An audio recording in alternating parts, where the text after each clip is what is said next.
أعوذ بالله من الشيطان الرجيم.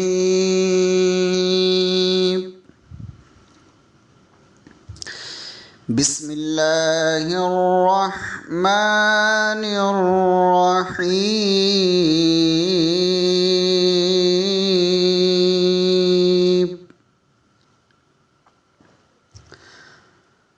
وَلَقَدْ يَسَّرْنَا الْقُرْآنَ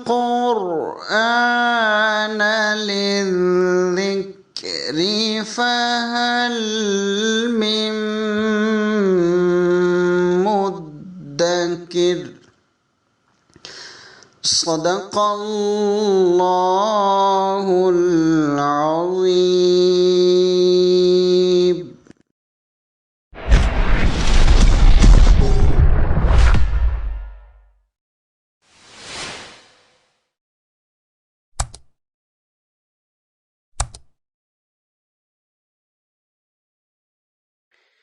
چلیں جی، بسم اللہ الرحمن الرحیم. آج تیسرے پارے کا خلاصہ ہم پڑھیں گے.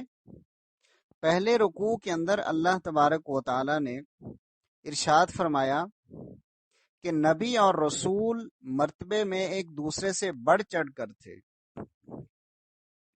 بعض کو اللہ سے ہم کلامی کا شرف ملا اور بعض کے درجات کسی دوسری حیثیت سے بلند کیے گئے.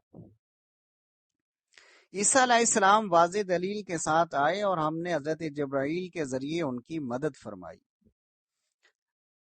اگر اللہ کا حکم ہوتا تو انبیاء کی تعلیمات آ جانے کے بعد لوگ آپس میں نہ لڑتے نہ جھگڑتے، لیکن لوگوں نے راہ حق سے اختلاف کیا.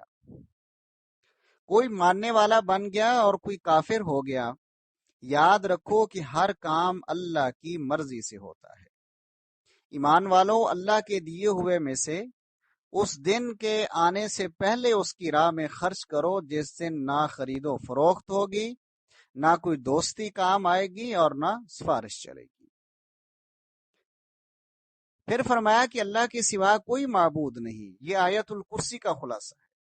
وہ ہمیشہ ہمیشہ کے لیے زندہ جاوید ہے اور ساری کائنات کو سنبھالنے والا ہے. وہ نہ سوتا ہے اور نہ اسے اونگ آتی ہے. ساری کائنات کا مالک وہی ہے. اس کی اجازت کے بغیر اس کے سامنے سفارش کرنے کی کسی میں ہمت نہیں ہے. ماضی اور مستقبل کا جاننے والا ہے. اس کے علم کا احاطہ کرنا کسی کے لیے ممکن نہیں سوائے اس کے جو وہ خود چاہے. اس کی حکومت زمین و آسمان پر چھائی ہوئی ہے اور ان کی نگرانی اسے تھکاتی نہیں. بزرگ بھی ہے اور وہ پرتر بھی ہے. یاد رکھو، اب حقیقت کھل چکی، حق اور باطل میں تمیز ہو چکی ہے. جس نے رب کا سہارا لیا اور رب کے سوا دوسروں کی پرستش سے انکار کیا، اس کے اعتماد کو کبھی ٹھیس نہ لگے گی. اللہ ایمان والوں کا دوست ہے. ان کو تاریکیوں سے نکال کر روشنی میں لاتا ہے. کافروں کے حامی شیاطین ہیں جو انہیں روشنی سے تاریکیوں میں دھکیلتے رہتے ہیں. ہمیشہ کے لیے دوزخ ان کا مقدر ہے. رکوع نمبر 2.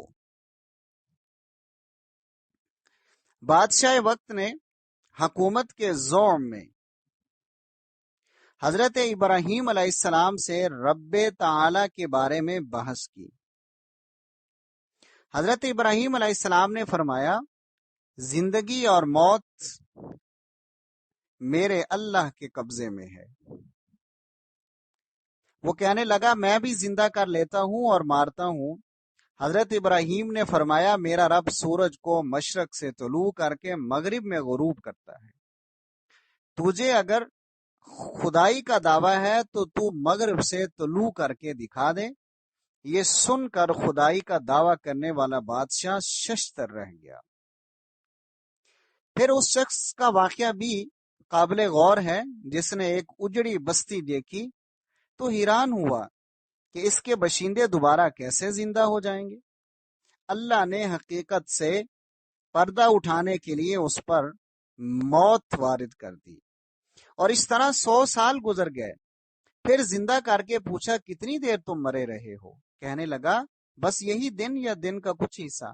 فرمایا تم پر موت پورے 100 سال طاری رہی۔ ہماری قدرت دیکھو، فانظر الی طعامک وشرابک لم یتسنى، کہ تمہارا پانی اور غذا تک خراب نہیں ہوئی 100 سالوں میں، اور اپنے گدھے کو بھی دیکھو کہ اس کی ہڈیاں بھی مٹی ہو چکی تھیں۔ اب دیکھو ہم کس طرح تمہارے گدھے کی ہڈیوں کو اکٹھا کر کے ان پر گوشت چڑھاتے ہیں۔ وانظر الی حمارک ولنجعلک آیۃ للناس وانظر الی حمارک۔ یہ واقعہ بھی یاد کرو جب حضرت ابراہیم نے عرض کیا کہ اللہ مجھے دکھا، ربی ارینی کیف تحیی الموتى، تو مردہ کو کیسے زندہ کرتا ہے۔ اللہ نے فرمایا ابراہیم کیا تمہارا ایمان نہیں؟ انہوں نے عرض کیا کہ ایمان تو ہے مگر تسلی کی خاطر، وَلَٰكِن لِيَطْمَئِنَّ قَلْبِي، عرض کیا ہے۔ فرمایا 4 پرندے لو، خُذْ أَرْبَعًا مِّنَ الطَّيْرِ، انہیں مانوس کر، پھر ان کو ذبح کر کے ان کے ٹکڑے الگ الگ کر کے پہاڑوں پر رکھ دیں، اور پھر ان کو بلائیں، فَصُرْهُنَّ إِلَيْكَ، وہ تیری طرف دوڑتے ہوئے آئیں گے۔ یاد رکھو اللہ تعالی غالب اور حکمت والا ہے۔ رکوع نمبر 3، مال و دولت کو راہ حق میں خرچ کرنے والے جان لیں کہ اللہ کی راہ میں خرچ کرنے کی مثال ایسی ہے جیسے ایک دانہ بویا جائے اور اس سے 7 بالی نکلے، اور ہر بالی میں 100 دانے ہوں۔ پھر اگر اخلاص زیادہ ہوگا تو ثواب اس سے کہیں زیادہ ملے گا، کیونکہ اللہ کے خزانوں میں کوئی کمی نہیں۔ لیکن یاد رکھو راہ حق میں وہی خرچ کرنے والے اللہ کے ہاں پورا اجر پائیں گے جو خرچ کرنے کے بعد احسان نہیں دھرتے اور نہ دکھ دیتے ہیں۔ ان کے لیے کسی غم اور خوف کا موقع نہیں۔ دلداری کا ایک کلمہ کہہ دینا اور درگزر کرنا خیرات کے بعد دل آزاری سے کہیں بہتر ہے۔ ایمان والو، احسان جتلا کر اور دکھ دے کر اپنے صدقات برباد نہ کرو۔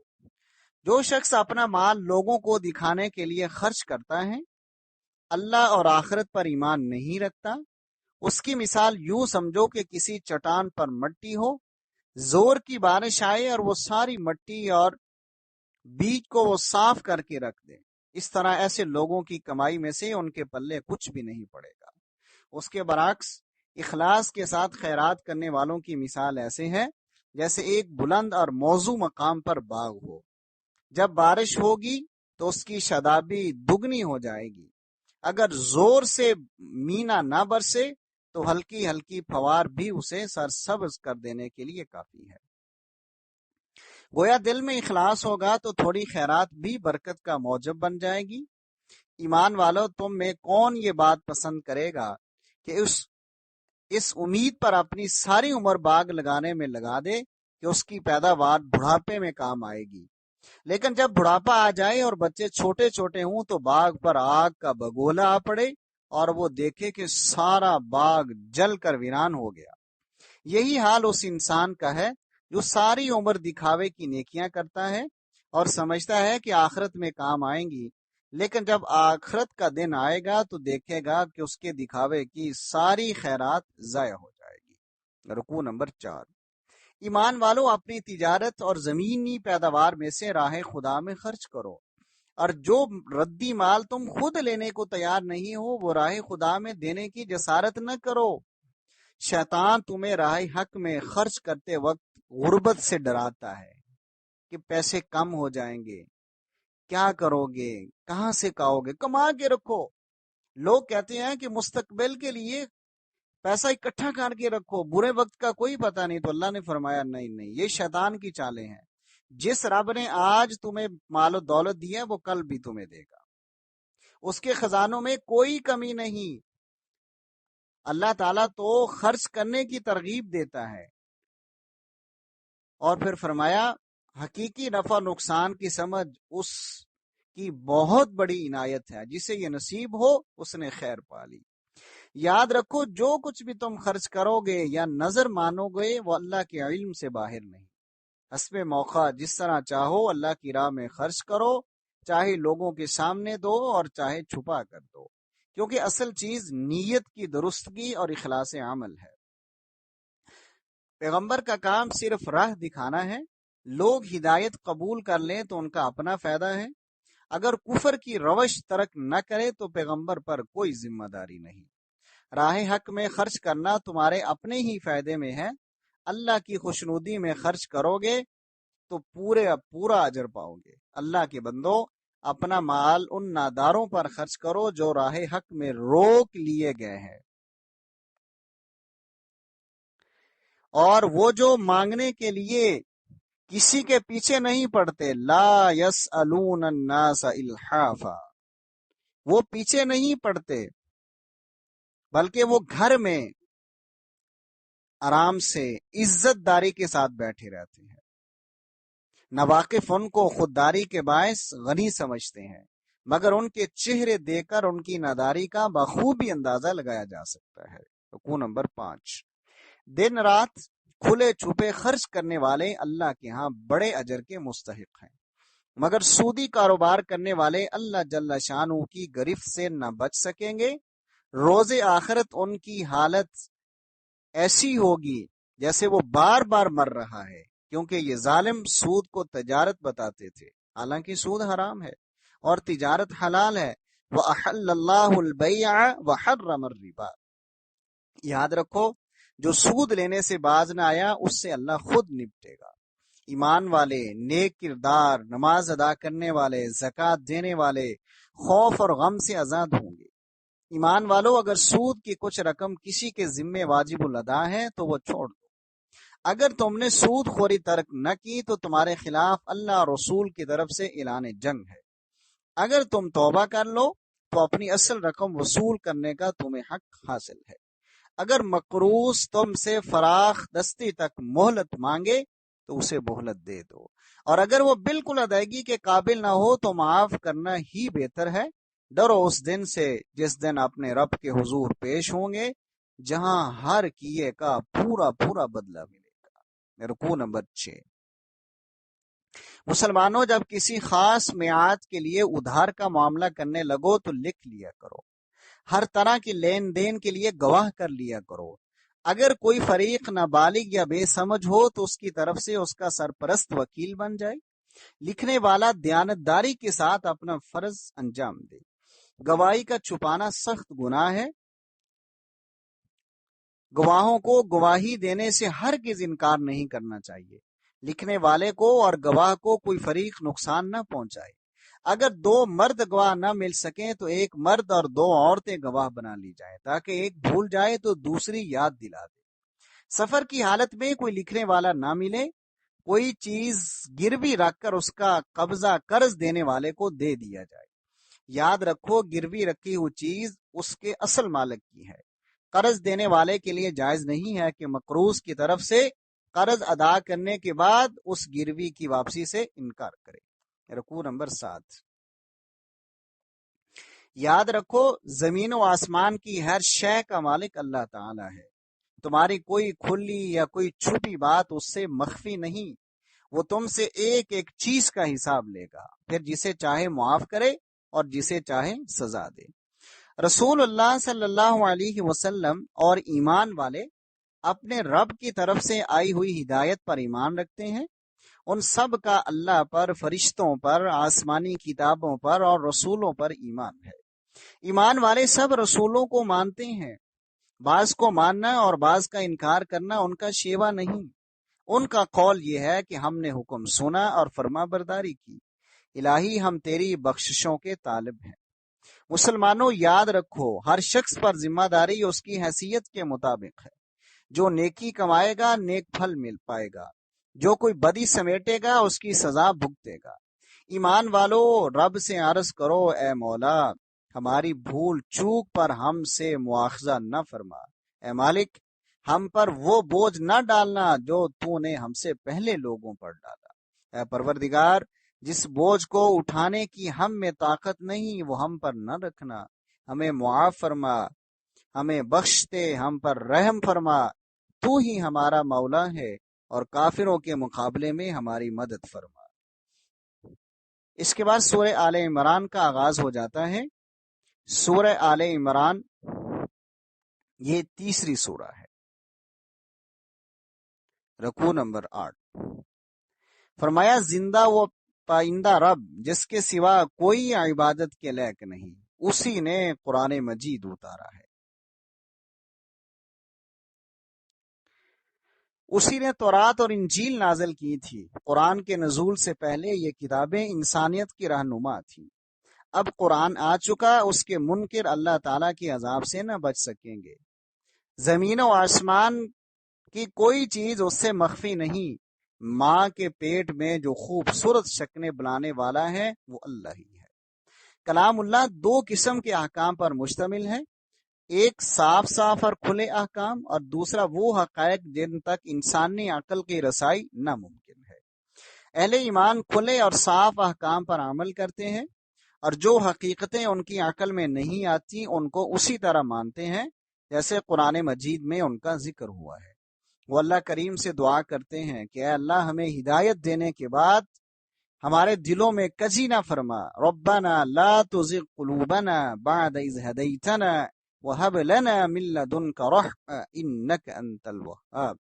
وہ کہتے ہیں اے مولا، عالم آخرت کے معاملات ہماری عقل نارسا میں آئیں یا نہ آئیں، لیکن اس میں شک نہیں ہے ایک دن سب کو اپنے حضور تو جمع کرنے والا ہے۔ یہ تیرا وعدہ ہے اور یقیناً تیرا وعدہ کبھی خلاف نہیں ہو سکتا۔ رکوع نمبر 9۔ جو لوگ اللہ کی باتوں کا جان بوجھ کر انکار کرتے ہیں وہ بالآخر اپنے گناہوں کے نتیجے میں پکڑ لیے جائیں گے۔ فرعون پکڑا گیا، اس سے پہلے کہ بد کردار بھی نہ بچ سکے۔ بھلا آج محمد صلی اللہ علیہ وسلم کے مقابلے میں آنے والے کیسے یہ بچ سکیں گے؟ آپ کافروں کو بتا دیں کہ تم دنیا میں آخر کار مغلوب ہوں گے اور آخرت میں جہنم کا ایندھن بنو گے۔ جنگ بدر کا نتیجہ تمہارے سامنے ہے کہ 313 بے سر و سامان ایمان والے اپنے سے کئی گنا بڑی فوج کے مقابلے میں کامیاب ہوئے۔ اللہ جس کی چاہتا ہے مدد فرماتا ہے۔ مومن اپنی بے سر و سامانی اور کفار کے مال و زر سے دل برداشتہ نہ ہوں۔ اصل دولت ایمان و عمل کی دولت ہے۔ اگر یہ حاصل ہے تو دنیاوی سر و سامان خود بخود حاصل ہو جائیں گے۔ ایمان والوں کی کامیابی کا دار و مدار اس پر ہے کہ وہ صبر کرنے والے، سچ بولنے والے، فرما بردار، اللہ کی راہ میں خرچ کرنے والے اور راتوں کو اٹھ اٹھ کر رب تعالی سے بخشش مانگنے والے ہیں۔ حق کی شہادتیں 3 ہیں، اللہ کی شہادت، فرشتوں کی شہادت اور علم والوں کی شہادت۔ یہ تینوں شہادتیں اعلان کر رہی ہیں کہ اللہ کے سوا کوئی معبود نہیں، اس نے تمام کارخانہ ہستی کو انصاف پر قائم فرمایا ہے۔ انسان کو اول دن سے ایک ہی دین دیا گیا ہے اور وہ اسلام ہے۔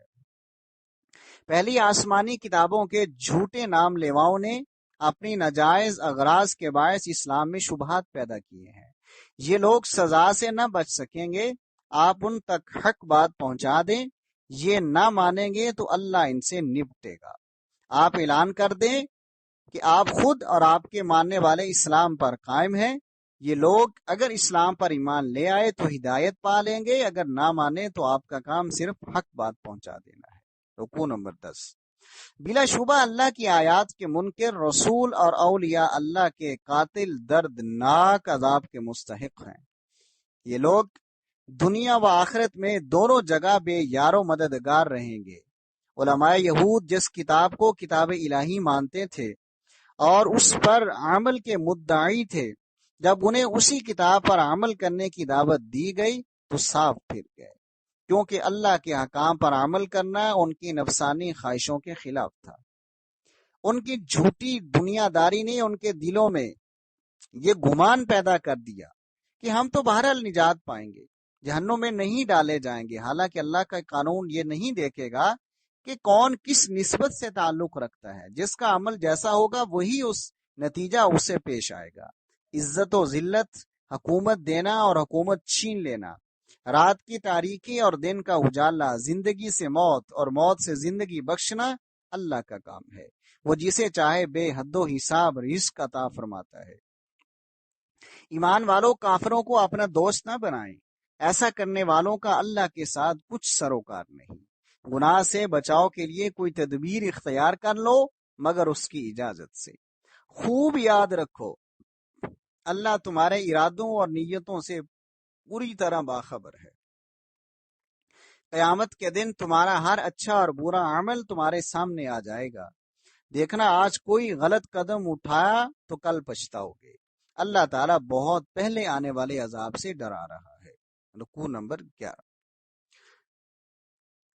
اللہ کریم نے رسول امین سے فرمایا کہ اعلان کر دیجئے، اگر تم اللہ کا پیار اور اپنے گناہوں کی بخشش چاہتے ہو تو میری پیروی کرو، اللہ اور رسول کی پیروی کرو۔ اللہ نافرمانوں کو پسند نہیں کرتا۔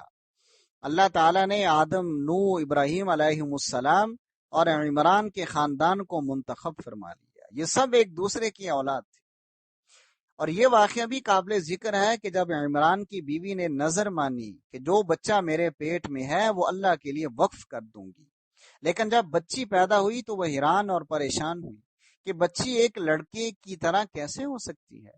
انہوں نے اس بچی کا نام مریم رکھا۔ اس کے لیے اللہ کی پناہ چاہی۔ اللہ تعالیٰ نے اسے بڑی ہی اچھی قبولیت کے ساتھ قبول فرما لیا اور زکریا علیہ السلام کو ان کا نگران بنا دیا۔ جب زکریا ان کے پاس حجرے میں جاتے، وہاں مریم عبادت میں مصروف ہوتی، تو وہ ان کے پاس بغیر موسمی پھل پاتے۔ پوچھتے، مریم یہ چیزیں تجھے کہاں سے ملی ہیں؟ وہ کہتی کہ اللہ کی جناب سے۔ اللہ جسے چاہتا ہے بغیر حساب کے رزق دیتا ہے۔ زکریا علیہ السلام نے اپنے رب سے اپنے لیے بیٹے کی دعا کی۔ اللہ تعالیٰ نے زکریا کی پکار سن لی اور خوشخبری دی، تیرے بڑھاپے اور تیری بیوی کے بانجھ کے باوجود تجھے بیٹا ملے گا جس کا نام یحییٰ ہوگا، وہ پیغمبر اور نہایت پارسا ہوگا۔ رکوع نمبر 12۔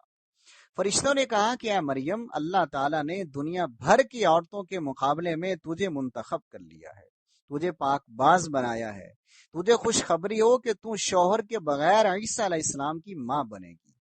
عیسیٰ دنیا اور آخرت میں عزت والے ہوں گے، وہ تیری گود میں اور بڑے ہو کر یکساں باتیں کریں گے۔ مریم کہنے لگی، میں پاک دامن ہوں اور میرا کوئی خاوند نہیں، میرے ہاں لڑکا کیسے پیدا ہوگا؟ اللہ نے فرمایا، ہم شوہر کے بغیر اپنی قدرت کے اظہار کے لیے تجھے بیٹا عطا فرمائیں گے اور انہیں کتاب و حکمت اور تورات و انجیل سکھائیں گے۔ چنانچہ بیٹا پیدا ہوا، وہ بنی اسرائیل کی طرف رسول بن کر آیا۔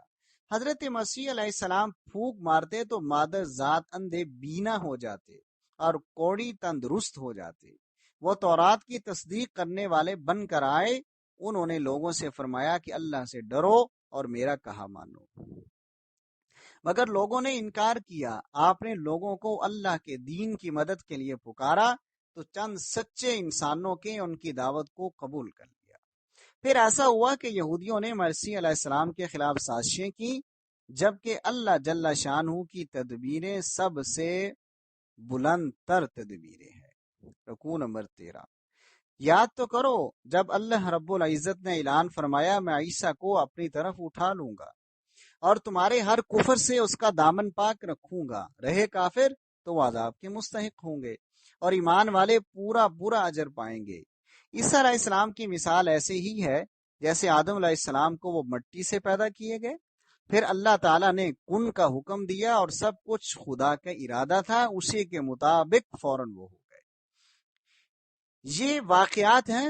پھر جو شخص آپ سے جھگڑا کرے اس سے کہہ دیں کہ میرے پاس مسیح علیہ السلام کے انسان ہونے کے لیے علم و یقین موجود ہے۔ اگر تم بھی ان کی خدائی کے لیے ویسا ہی علم و یقین رکھتے ہو تو آؤ، یوں فیصلہ کر لیں کہ ہم دونوں فریق میدان میں نکلیں اور اپنے اپنے بیٹوں اور عورتوں کو بلا لیں اور خود بھی شریک ہوں، پھر عز و نیاز کے ساتھ حضور اللہ کے حضور التجا کریں، ہم دونوں میں سے جس کا دعویٰ جھوٹا ہو تو جھوٹوں پر خدا کی لعنت ہو۔ رکوع نمبر 14۔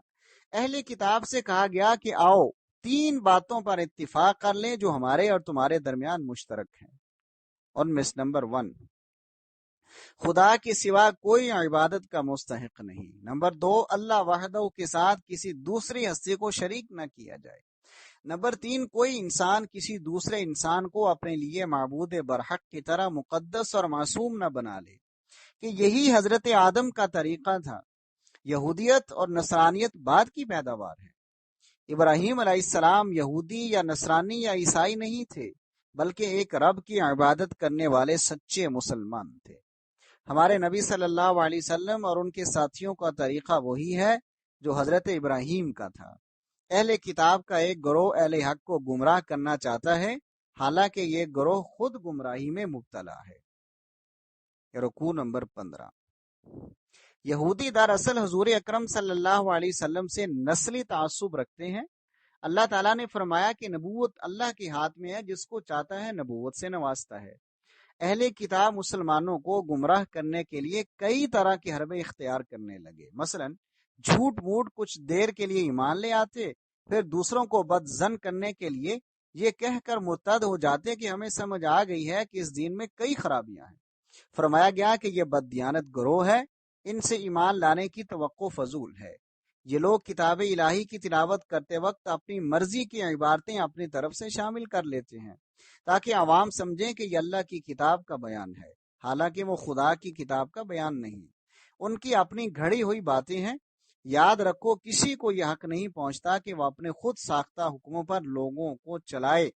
اگر اللہ نے اپنے کسی بندے کو کتاب و نبوت عطا فرمائی ہے تو اس لیے عطا فرمائی ہے کہ احکام الہی کی طرف لوگوں کو دعوت دے، اس لیے نہیں کہ اپنی بندگی کرائے۔ تمہیں کیا ہو گیا ہے کہ دین قبول کر لینے کے بعد کفر کی روش اختیار کر رہے ہو؟ رکوع نمبر 16۔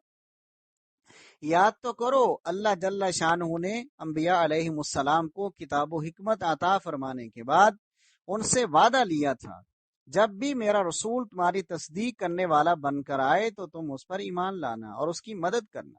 چنانچہ اللہ کے تمام نبی ایک ہی دین کی طرف بلانے والے تھے، وہ ایک دوسرے کی تصدیق کرنے والے تھے، اور جب اللہ کا دین ایک ہی ہے اور وہ اسلام ہی ہے تو سب کو اسے قبول کرنا لازم ہے۔ جو کوئی ایک پیغمبر کو مانتا ہے اور دوسرے کا انکار کرتا ہے وہ گویا پورے سلسلہ ہدایت کا منکر ہے۔ ایسے لوگ خدا کی لعنت کے مستحق ہیں، ان کی توبہ کبھی قبول نہیں کی جائے گی اور وہ دنیا بھر کی دولت دے کر بھی نجات نہ پا سکیں گے۔ ان کے لیے دردناک عذاب تیار ہے اور ان کا کوئی مددگار نہیں ہوگا۔ وآخر دعوانا ان الحمد للہ رب العالمین۔